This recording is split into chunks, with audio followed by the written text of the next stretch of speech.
Nutricharge की ओर से सभी आरसीएम के साथियों और सभी लीडर्स का, सीनियर लीडर्स का, कोर लीडर्स का, सभी का स्वागत है।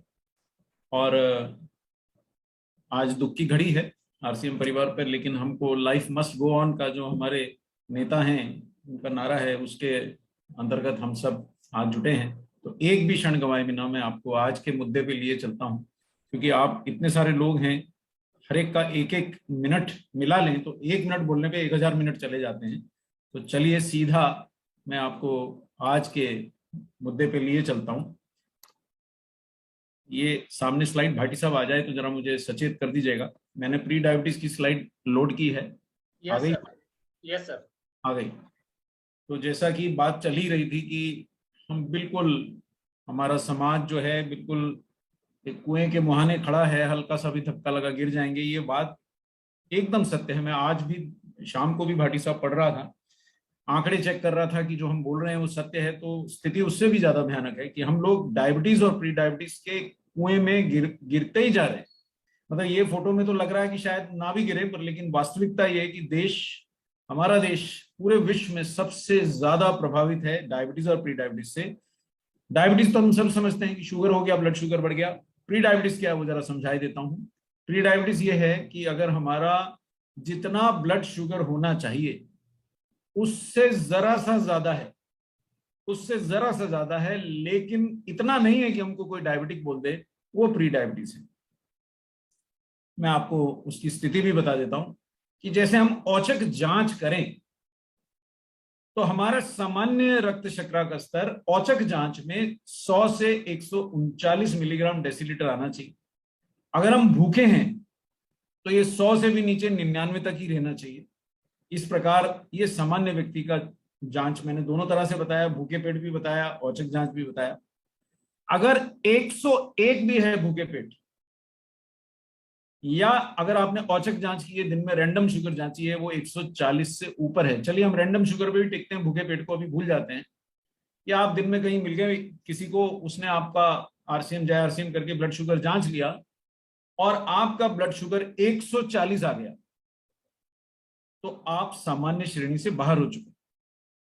140 से 200 मिलीग्राम के बीच में अगर आपका ब्लड शुगर है तो आप प्री डायबिटिक हैं, यानी डायबिटीज अभी आपको घोषित तो नहीं हुई है, लेकिन आप उस क्षेत्र में हैं कि जहां से डायबिटीज आपको कभी भी हो सकती है। और अगर औचक जांच में आपका रक्त शर्करा का स्तर 200 से ज्यादा आ गया, यानी आपको डायबिटीज है। ये औचक जांच की बात हो रही है, खाली पेट की बात नहीं हो रही। खाली पेट में तो अगर 126 भी है अगर आपको, तो आप डायबिटिक हैं। और मैं कई बार लोगों से सुनता हूं, आज भी शाम को बात हो रही थी, कितना है साहब खाली पेट? बोले 130 ही तो है सर। अरे मैंने कहा 130 का मतलब है आप 30% अतिरिक्त शक्कर लेके अपने रक्त में घूम रहे हैं। क्या होता है इसका नुकसान वो हम अभी समझते हैं। अब जैसे ये एक उदाहरण के तौर पे किसी व्यक्ति की जांच की गई और औचक जांच में उनका 151 मिलीग्राम डेसीलीटर आया। अब जिसका 150 आता है बोलता साहब मेरे दोस्त का तो 200 है, मैं तो फिर भी 150 ही है। और मैं घिरा रहता हूं भाटी साहब, चूंकि मैं फार्मा इंडस्ट्री का कंसल्टेंट हूं, कम से कम 10-12 कंपनीज के साथ हर समय जुड़ा रहता हूं, काम करता हूं, लोगों से मिलता हूं, डॉक्टरों से मिलता हूं, मरीजों से मिलता हूं, और अब आरसीएम के साथ काम करता हूं, इसलिए लोगों से भी मिलता हूं। तो मेरे को मरीज, डॉक्टर, लैब वाला, कंपनी, सबकी मानसिक स्थिति पता है।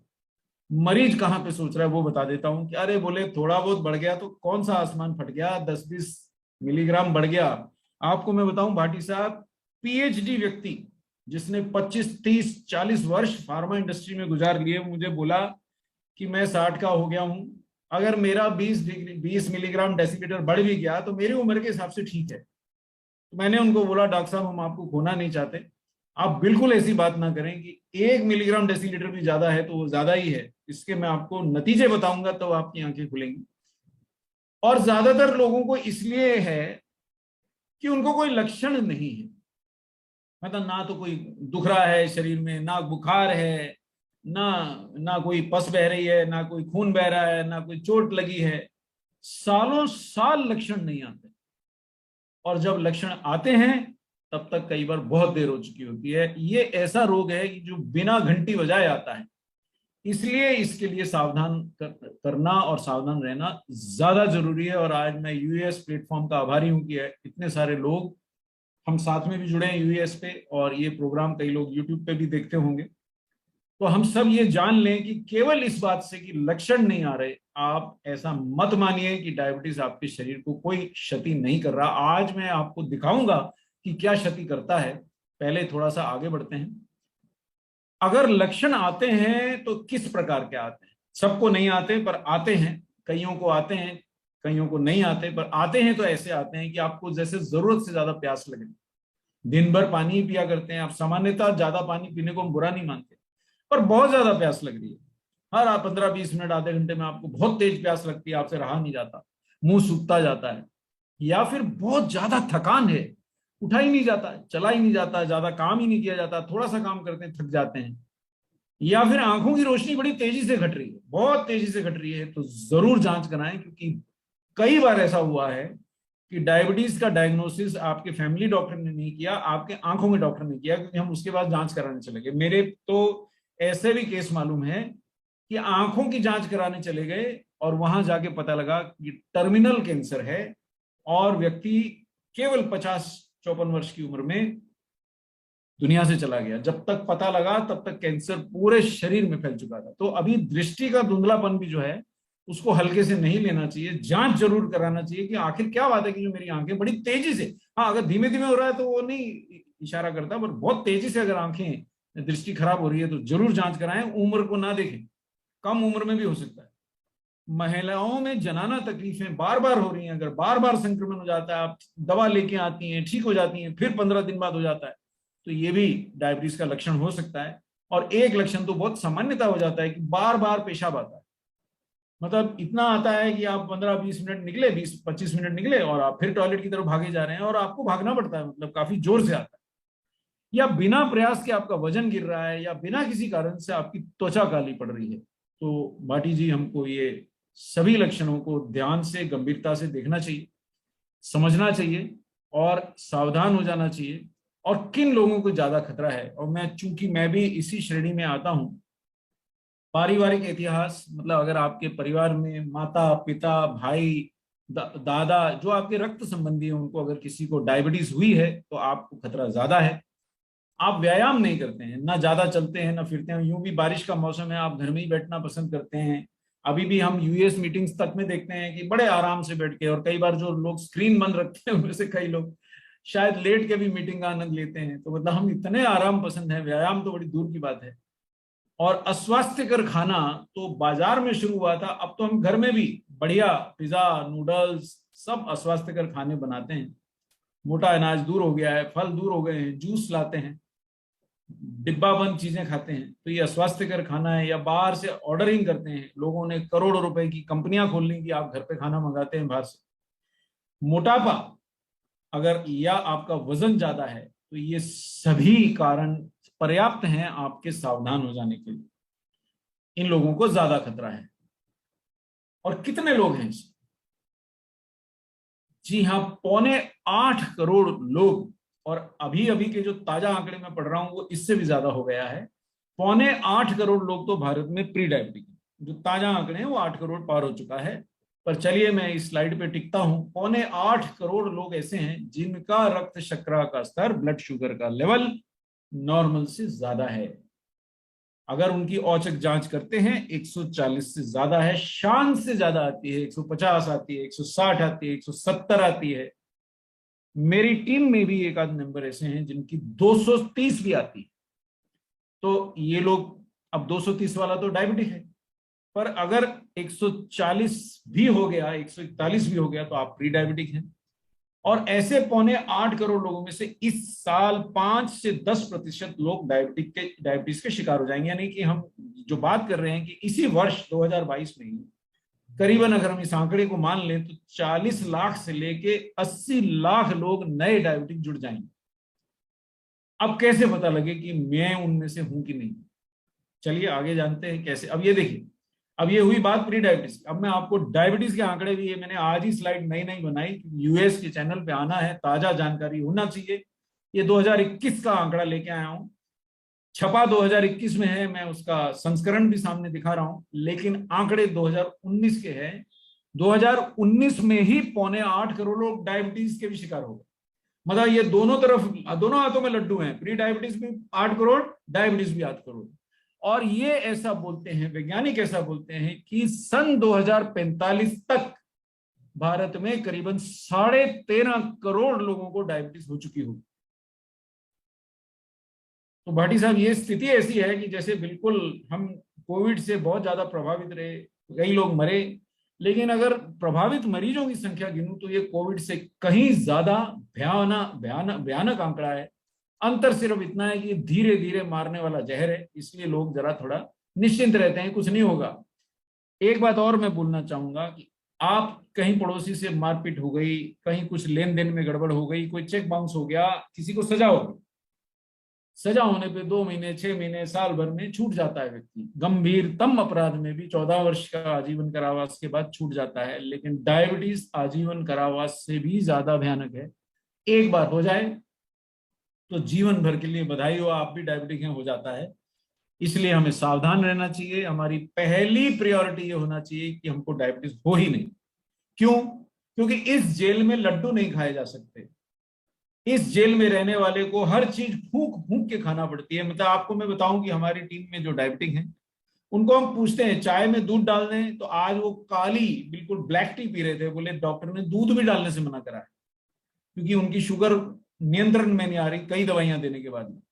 दूसरा, अस्पतालों के बार बार चक्कर, जीवन भर चक्कर, और केवल हल्के फुल्के से छूटते नहीं है, वो गंभीर होते जाता है। अभी ये अंग प्रभावित हो गया, वो अंग प्रभावित हो गया, आंखें प्रभावित हो गई, और जीवन भर दवाइयां खानी है। तो ये समस्या है इसकी। और आप बस देखिए, डायबिटीज है तो रोज भगवान के दर्शन कीजिए या इबादत कीजिए ऊपर वाले की, क्योंकि आपके सभी अंगों को खतरा है। एक डायबिटिक व्यक्ति को कभी भी लकवा हो सकता है, कभी भी हृदय घात हो सकता है। आप देखते हैं, आज देखिए भाटी साहब क्या हो रहा है, 40 वर्ष की उम्र में कोई बढ़ जाता है, गीत गाना गा के आए, सेशन करा, फेमस सिंगर हैं, और वो 85 वर्ष के हैं, काफी काफी तंदुरुस्त दिखते थे, चले गए।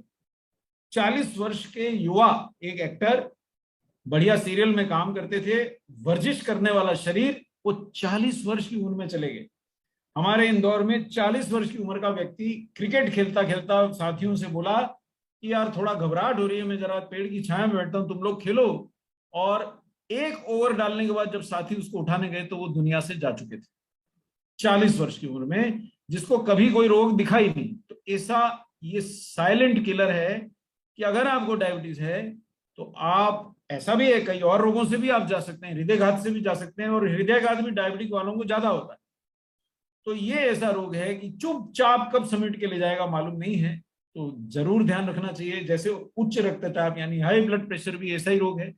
ऐसे रोगों से आपको हमेशा सावधान रहना चाहिए, हमेशा इनको गंभीरता से लेना चाहिए। चलिए मैं आपको एक छोटी सी झलक दिखलाता हूं, इस सेशन आगे कंटिन्यू करने से पहले एक छोटा सा लक्षण बताता हूं जो डायबिटीज या प्री डायबिटीज के रोगियों को अक्सर होता है, और उसके पीछे का छुपा कारण बताता हूं।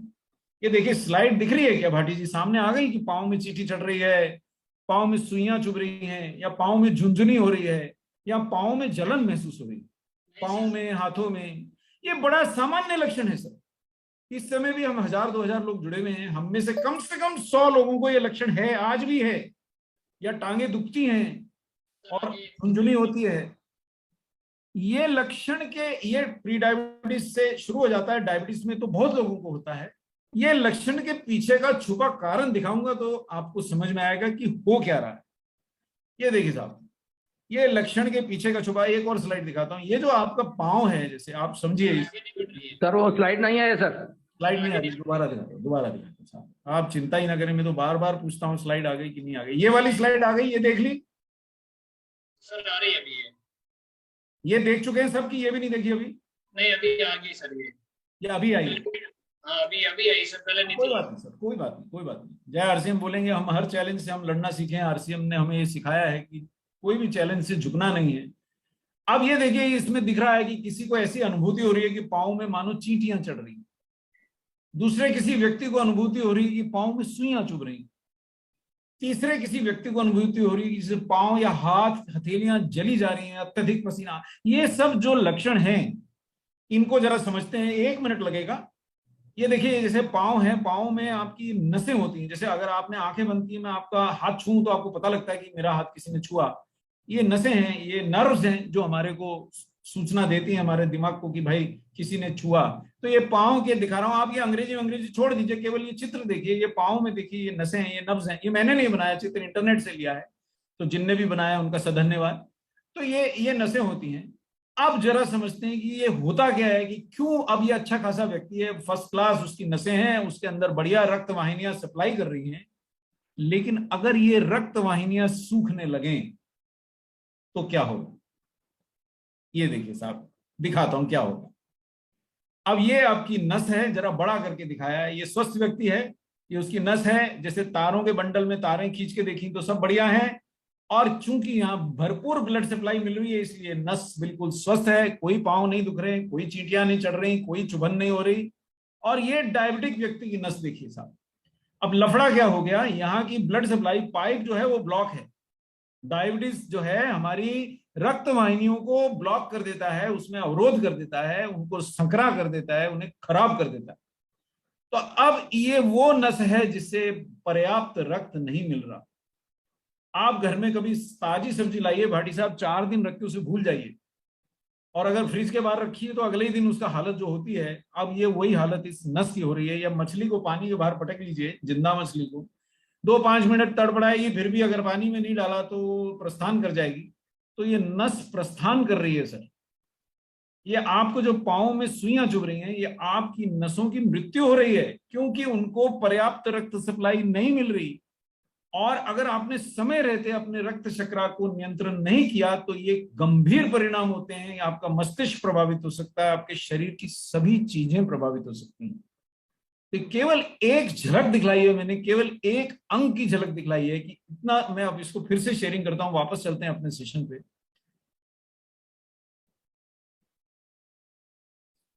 ये देखिए, ये वापस आ गया क्या अपना सेशन सर? Yes sir.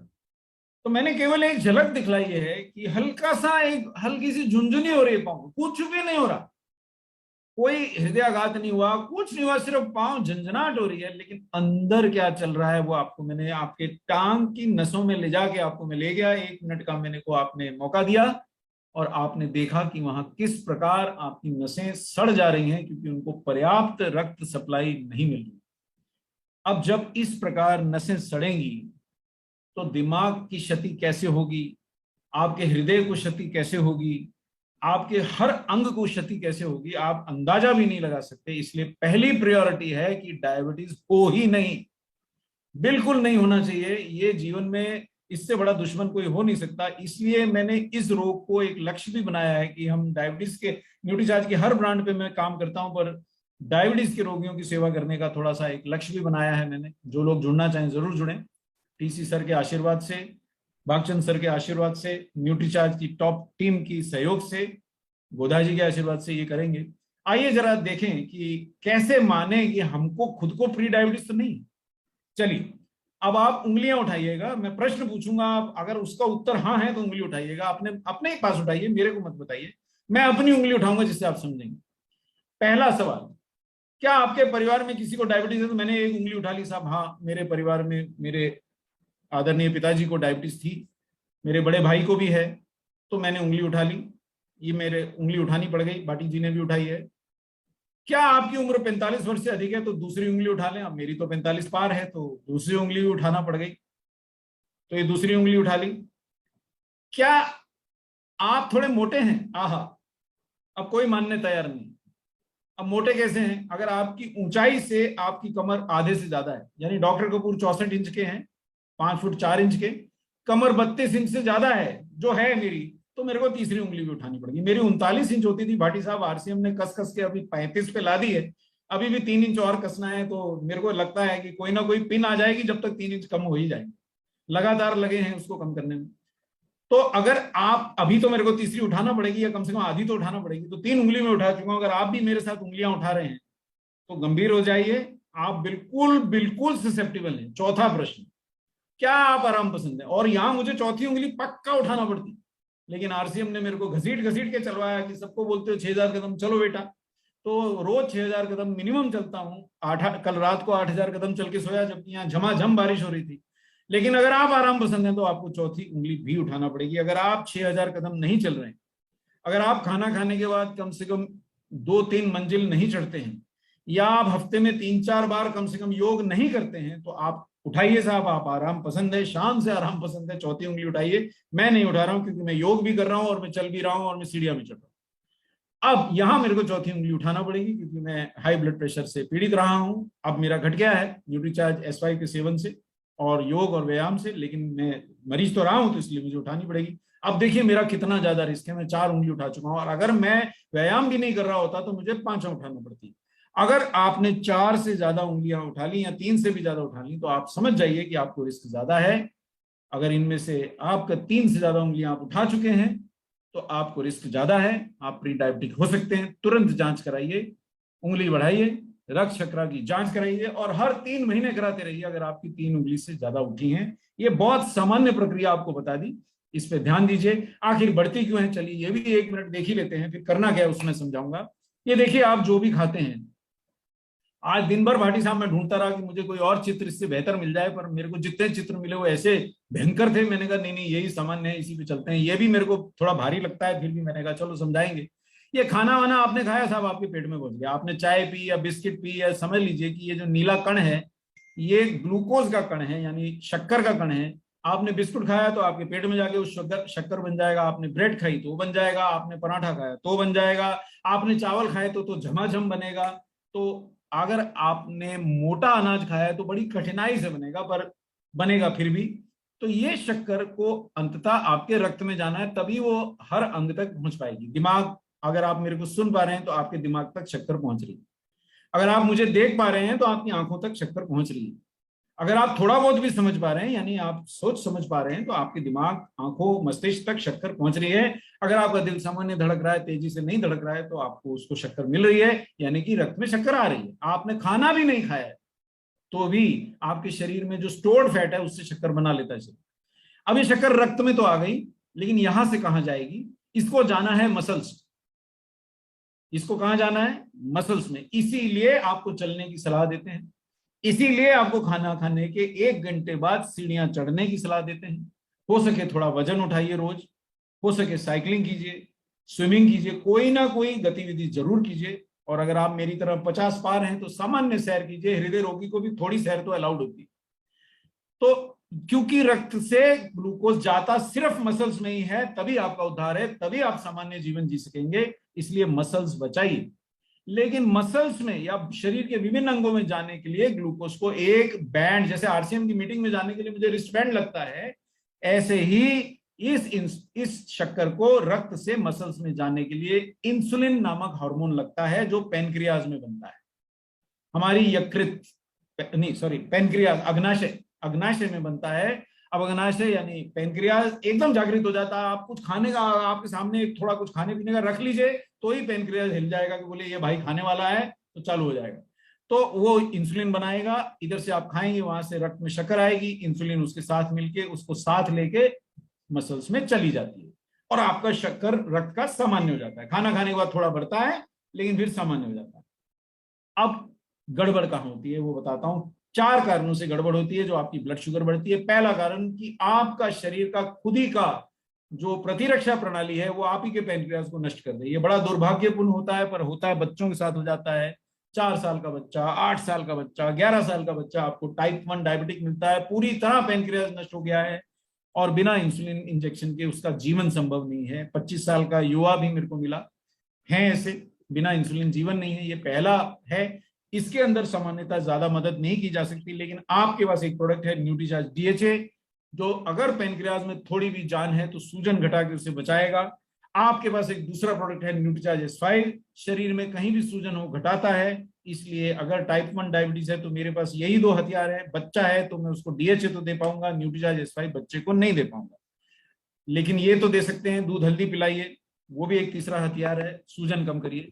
दूसरा कारण, पेनक्रियाज बना रहा है इंसुलिन लेकिन थोड़ा बीमार हो गया है, थोड़ा कम काम कर रहा है, कम बना रहा है। ऐसे में फिर डॉक्टर दवाइयां जो देते हैं वो मार मार के, चल भाई और पेनक्रियाज, चल और बना, चल और बना करके उससे इंसुलिन मार मार के बनवाता है। जब एक दिन वो हाथ जोड़ देता है कि चच्चा अब मैं नहीं बनाऊंगा, उस दिन आपको इंसुलिन लगती है। तीसरा कारण, पेनक्रियाज इंसुलिन बना रहा है साहब, बहुत बना रहा है, आपके शरीर को वो पसंद नहीं आता, खराब है। पर्याप्त इंसुलिन बन रही है, ज्यादा ही बन रही है बल्कि, और पेनक्रियास को लगता है यार शुगर नहीं घटी, चलो और बना देता हूँ। जैसे आपके घर में धर्मपत्नी को लगा आप बहुत भूखे आए हैं और वो बढ़िया रोटियां बनाई हैं और 4 और बना देती हैं कि सर भूखे आए हैं, पर आपका उस दिन दिल ही नहीं था रोटी खाने का। अब वो और ज्यादा भी बनाई तो भी कोई अंतर नहीं पड़ रहा, आप नहीं खा रहे, आपको कुछ और ही, या आपका जी ठीक नहीं रहा। तो इंसुलिन रेजिस्टेंस बोलते हैं। इसको 2 मिनट बंद कर सकते हैं क्या, जो भी जी। अब मैं आपको एक चीज बताऊं कि कैसे पता मुझे इंसुलिन रेजिस्टेंस हो, तो एक क्षण के लिए मैं आपको फिर स्टॉप शेयरिंग करके लिए चलता हूं। बड़े सामान्य तरीके से आप पता कर सकते हैं आपको इंसुलिन रेजिस्टेंस है। मैं एक ही क्षण लूंगा, ये देखिए साहब, दिख रहा है क्या, एक मिनट देखता हूं। इंटरनेट पे मेरे को एक चित्र मिला, सो आपको दिखाने लाया हूं। जितने कोर लीडर बैठे हैं मैं क्षमा चाहूंगा, ये दिख रहा है क्या भाटी साहब, सामने आ गया?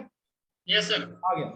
अब ये देखिए आप एकदम फिट हैं, तो नहीं निकली है, तो आपके फैट सेल बिल्कुल फिट हैं, आपको इंसुलिन रेजिस्टेंस नहीं है। ये डॉक्टर कपूर स्थिति में बीचों बीच है, पहले स्थिति में थे साहब, 39 इंच की कमर थी, कमर नहीं कमरा था, अलग से तोन हिलती हुई चलती थी। अभी कई मित्र बोल चुके हैं तेरा इरादा क्या है, मैंने कहा मेरा इरादा JRC में, तू भी आ जा। सो अब मैं यहां से यहां तक की यात्रा कर चुका हूं, मुझे इधर को जाना है, क्योंकि जितना आपकी तोंद निकली है उतनी आपकी इंसुलिन खराब है। कुछ जानने की जरूरत नहीं, 10 रुपए के इंची टेप से आप जान सकते हैं कि आपकी इंसुलिन खराब है कि अच्छी है। अगर आपकी तोंद आपकी हाइट से आधे से ज्यादा है तो आपकी इंसुलिन बिगड़ रही है साहब। यानी आपकी हाइट मान लो 5 फुट 4 इंच है मेरे जैसी, यानी 64 इंच है तो 32 इंच की कमर होना चाहिए। 66 इंच है तो 33 इंच की कमर चल जाएगी आपको। 68 इंच आपकी हाइट है, 5 फुट 8 इंच के आप हैं, तो 34 इंच की कमर आपको चल जाएगी। मतलब 68 इंच हुए ना, हाँ 34 इंच की कमर चल जाएगी। और अगर उससे ज्यादा होते जाएंगे तो साहब उतना होएगी, लेकिन अगर आप मेरी तरह 5 साढ़े 5 फुट के हैं तो सामान्यतः आपकी कमर 32 इंच होनी चाहिए। और भारत में 32 इंच की कमर केवल लड़कियों की होती है। यानी कि हम सब इसी पूल में हैं कि इंसुलिन है लेकिन वो खराब है, बस हम इंतजार कर रहे हैं कि कब हमको डायबिटीज हो जाएगी। चलिए वापस लिए चलता हूं अपने सेशन पे। आज थोड़ी नई जानकारी देने का इच्छा करी तो मैं ले आया आपको, अगर ज्यादा हो गया हो तो क्षमा कीजिएगा। कितना समय है अपने पास भाटी जी? अभी अपने पास समय है थोड़ा सा, 5-10 मिनट और हैं, 5 मिनट और ले सकता हूँ? यस सर जी चलिए, तो मैं वापस वहीं पे भाग के आ जाता हूँ। ये तीसरा कारण था, इंसुलिन खराब था। तोंद निकली है तो जानने की जरूरत नहीं, इंसुलिन बन रहा है लेकिन खराब है। भरपूर इंसुलिन होने के बाद भी जो ग्लूकोज है वो रक्त में ही घूम रहा है और आपको कमजोरी महसूस हो रही है, क्योंकि आपकी मांसपेशियों को पर्याप्त ग्लूकोज नहीं मिल रहा। वो भूखी मर रही है, आप उनसे बाल्टी उठवा रहे हैं और बाल्टी नहीं उठाई जा रही, और उधर ब्लड में शक्कर ज्यादा है। यही ज्यादा भारत की सबसे ज्यादा बीमारी है। इसलिए मोटापा घटाना बहुत सामान्य प्रक्रिया है। न्यूट्रीचार्ज प्रोडाइट लीजिए, ग्लाइसेम प्रोडाइट लीजिए, आपके पास 8 तरह का, तो मेरे को याद है अभी, न्यूट्रीचार्ज प्रोडाइट है। जिसका चाहे पसंद है सेवन कीजिए और प्रोटीन खा के अपनी तोंद घटाइए ताकि इससे बचिए। और अंतिम बात, ये जो हम बिल्कुल ऐसी चीजें खाते हैं जो तुरंत पच जाती है, तो जैसे मैंने चावल खाया धड़ाम ब्लड शुगर बढ़ेगा, मैंने बिस्किट खाया बुम, मैंने कोई भैया मैदा खा लिया है ना, मैदे का कुछ समोसा या कुछ और ऐसा कुछ खा लिया, वड़ा पाव खा लिया, इडली खा ली, डोसा खा लिया और उसमें बटर और डाल लिया, ये धड़ाम से एकदम शुगर जाता। अब मैंने RCM PUC पे जाके दलिया ले आया और वो खा लिया, तो ये शुगर नहीं बढ़ेगी साहब, क्योंकि दलिया इतनी जल्दी पचेगा नहीं और बड़ी देर तक भूखा नहीं लगेगी। या मैंने न्यूट्रीचार्ज प्रोडाइट का एक कोको प्रोडाइट या स्ट्रॉबेरी प्रोडाइट का एक शेक बना लिया, तो अब तो मेरी शुगर नहीं बढ़ना है जल्दी से साहब। मैं उसमें शक्कर डाल ली अगर शेक में तो बात अलग है, अगर मैंने शक्कर नहीं डाली है या मैंने स्वीटनर जो आता है न्यूट्रीचार्ज ग्लाइसेम के साथ प्रोडाइट के साथ वो डाल लिया है, या मैंने बहुत ही माइन्यूट बहुत कम मात्रा में शक्कर डाल के पी लिया है, तो मेरी ब्लड शुगर शूट नहीं कर सकती। प्रोटीन और साबुत अनाज से ब्लड शुगर धड़ाम से ऊपर नहीं जाती। चाय के कप में 2 चम्मच बराबर शक्कर डाल के या 3 चम्मच डाल के आप पी रहे हैं तो एकदम धड़ाम जाएगी, और दिन भर हम धड़ाम धड़ाम करते हैं। भारतीय समाज में हर आधे घंटे में कुछ खाने पीने की जो आदत है, ये हमारे को डायबिटीज की तरफ ले जा रही है। अगर आप केवल दिन में 2 या 3 बार खाएंगे तो सामान्यतः आपको डायबिटीज से बहुत राहत मिलेगी। अगर है तो चला जाएगा, नहीं है तो नहीं होगा। और ये एक शब्द और बता दूं, बहुत लोग डरते हैं इससे कि यार ये HbA1c क्या होता है, तो मैंने कहा साहब जो आपके रक्त की कणिकाएं हैं उसमें भी शक्कर घुस गई, वो है HbA1c, ग्लाइकोसिलेटेड हीमोग्लोबिन। मतलब जैसे कहीं जगह नहीं मिली तो आदमी बस स्टॉप के नीचे सोता है, तो यहां तो रक्त में ही घुस गई शक्कर, इतनी ज्यादा हो गई क्या करे, वो वहां भी घुस गई, वहां ज्यादा घुस गई, तो जितनी ज्यादा घुसेगी उतना ज्यादा आपका HbA1c आएगा। तो ये एक टेस्ट है जिससे आपका पता लगता है कि आपकी असलियत क्या है। बचूं कैसे? चलिए मुद्दे की बात पे आ जाएं। बचें साहब, वो रास्ता कुछ नहीं है। अगर स्वर्ग जाना है तो खुद ही मरना पड़ता है। आप स्वस्थ रहना चाहते हैं तो व्यायाम नहीं खरीदा जा सकता। आरसीएम पीयूसी में सब मिलता था, बढ़िया दालें, बड़ा बढ़िया दलिया, सब मिलता है, न्यूट्रीचार्ज, लेकिन व्यायाम बिकता नहीं है। आपको खुद करना है। खाना खाने के 1 घंटे बाद चढ़िए। शुरू में 1 आध मंजिल चढ़िए, धीरे धीरे चढ़िए। 250 सीढ़ियों तक चढ़ना माने करीबन 10 मंजिल तक चढ़ना है रोज आपको। तो धीरे धीरे बढ़ाइए, अपनी क्षमता देख के बढ़ाइए। हृदय रोगी हैं तो मत बढ़ाइए, केवल सैर कीजिए। अगर कोई गंभीर रोग नहीं है तो धीरे धीरे बढ़ाइए, तो कोई समस्या नहीं होगी।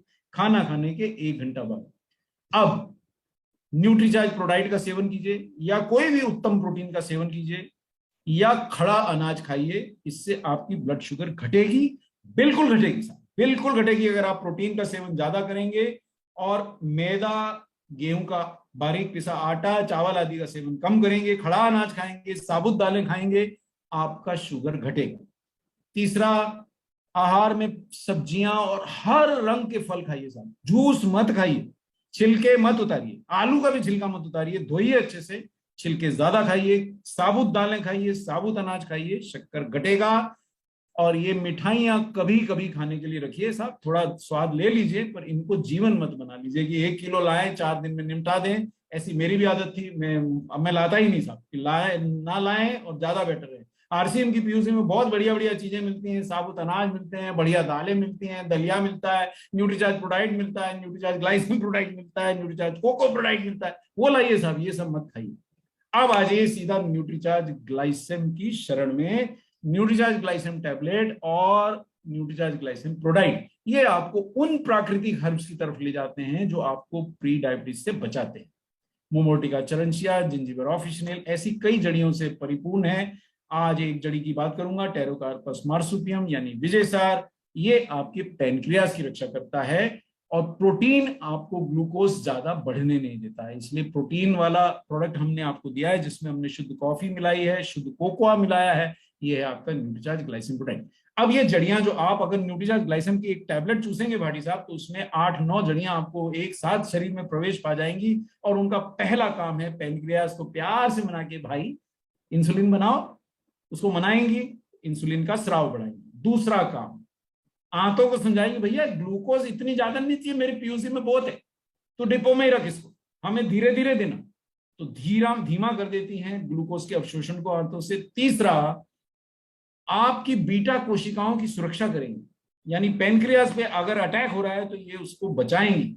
यहाँ न्यूट्रीचार्ज डीएचए भी करता है यही काम, न्यूट्रीचार्ज S5 भी करता है, न्यूट्रीचार्ज ग्लाइसिन टैबलेट भी यही काम करती है। तो मैंने बता दिया, अगर आप गंभीर डायबिटीज से पीड़ित हैं तो सबसे पहला प्रोडक्ट आप न्यूट्रीचार्ज डीएचए खाइए। जब तक आप ये सेटिंग कर पाए कि भैया कि मैं ये गोली खाऊं कि वो गोली छोड़ूं, तो तब तक न्यूट्रीचार्ज डीएचए और न्यूट्रीचार्ज S5 तो तुरंत खा लीजिए, वो कुछ आपको हाइपोग्लाइसीमिया नहीं करने वाला। चौथा, ये जड़ियां आपके रक्त में जो घुस गई ज्यादा शक्कर, रक्त कणिकाओं तक में घुस गई, अब वो ऑक्सीजन ले जाने के लिए बनी है, उसमें भी घुस गई, उनको बाहर निकालेगा और आपके रक्त को शुद्ध करेगा। और जो फाइबर है न्यूट्रीचार्ज ग्लाइसिन प्रोडाइट में, वो आपका कोलेस्ट्रॉल घटाएगा और आंतों से शक्कर का अवशोषण घटाएगा। मस्त प्रोडक्ट है साहब। और 5 तरह से न्यूट्रीचार्ज ग्लाइसिन में जो शुद्ध प्रोटीन, सोया प्रोटीन दिया है, वो 5 प्रकार से आपकी रक्षा करता है। भूख घटाता है, मसल्स बचाता है, पैनक्रियाज से इंसुलिन स्राव बढ़ाता है, जो शक्कर आपकी रक्त कणिकाओं में घुस गई है उसकी मात्रा कम करता है, और रक्त शर्करा को तेजी से बढ़ने नहीं देता है, यानी ब्लड शुगर बढ़ने नहीं देता। गार्सिनिया कंबोजिया एक अलग चीज डाली है, वो न्यूट्रीचार्ज ग्लाइसिन प्रोडाइट, इसलिए जो भी मोटा हो, भले डायबिटीज नहीं है तो भी ले लीजिए, पाउडर ले लीजिए, टैबलेट मत लीजिएगा अगर आपको डायबिटीज या प्री डायबिटीज नहीं।